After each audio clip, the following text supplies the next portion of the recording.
శాసనసభ నియోజకవర్గ యువకులను చాలా మంది ఇక్కడికి వచ్చారు. మీ గ్రామాలలో ఎవరికైనా డబుల్ బెడ్రూమ్ ఇల్లు వచ్చిందా? ఎవరికైనా వచ్చిందా? మొత్తం మన నియోజకవర్గంలో కూడా ఏ ఒక్కరికొక్క డబుల్ బెడ్రూమ్ ఇల్లు ఇయ్యలే. ఊరికో కోడి ఇంటికో ఈక కూడా ఆనాడు ప్రభుత్వం ఇవ్వలేదు. కానీ ఈనాడు ఈరోజు ఈ వేదిక మీద నుంచి చంద్రవంచలో ఉన్న పేదవాళ్ళందరికీ ఇందిరమ్మ ఇల్లు ఇవ్వడమే కాకుండా ఈ శాసనసభ నియోజకవర్గంలో మార్చి 31 తారీఖు లోపల 3500 ఇందిరమ్మ ఇల్లు పేదవాళ్లకు ప్రతి వాడికి 5 లక్షల రూపాయలు ఉచితంగా ఇందిరమ్మ ఇల్లు కట్టుకోవడానికి మనం రాబోయే 2.5 నెలల్లో కొడంగల్ శాసనసభ నియోజకవర్గంలో ఇండ్లు మనం ఇచ్చుకోబోతున్నాం. ఇవి సరిపోవు. ప్రతి సంవత్సరం సరాసరిగా 4000 ఇండ్లన్నా ఇచ్చి రాబోయే 4 ఏళ్ల 15 నుంచి 20,000 ఇందిరమ్మ ఇండ్లు కొడంగల్ శాసనసభ నియోజకవర్గంలో ఇచ్చి ప్రతి పేదవాడిని ఒక ఇంటి వాడిని చేసే బాధ్యత ఈరోజు నేను తీసుకుంటా మీ సోదరుడిగా. ఈరోజు మీరు అండగా నిలబడి మీరు ఆశీర్వదించి ఇక్కడ శాసనసభ్యుని చేస్తే తెలంగాణ రాష్ట్రానికి ముఖ్యమంత్రి అయినా మరి అలా నా బాధ్యత ఉంది. ఇక్కడున్న ప్రతి పేదవాడికి ఇందిరమ్మ ఇల్లు ఇవ్వాలి. రాబోయే 4 ఏళ్లలో 15,000 నుంచి 20,000 ఇల్లు ఒక్క కొడంగల్ శాసనసభ నియోజకవర్గంలోనే ఇచ్చి ఇక్కడి పేదవాళ్ళను ఆదుకునే బాధ్యత నేను తీసుకుంటాను. ఈ సందర్భంగా చెప్తున్నా. ఇవాళ రేషన్ కార్డులు ఎక్కడికి పోయినా పేదలు మాకు రేషన్ కార్డు లేదంటున్నారు.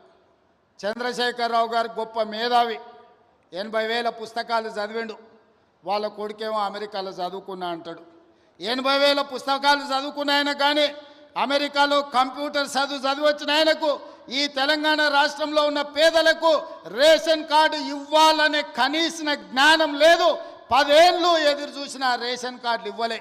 అందుకే ఇవాళ ప్రతి గ్రామంలో ఉన్న పేదవాడికి రాష్ట్రం మొత్తంలో 30-40 లక్షల కుటుంబాలకి ఇవాళ రేషన్ కార్డులు లేని ప్రతి వాళ్లకు రేషన్ కార్డు ఇవ్వాలని మన ప్రభుత్వం నిర్ణయం తీసుకున్నది.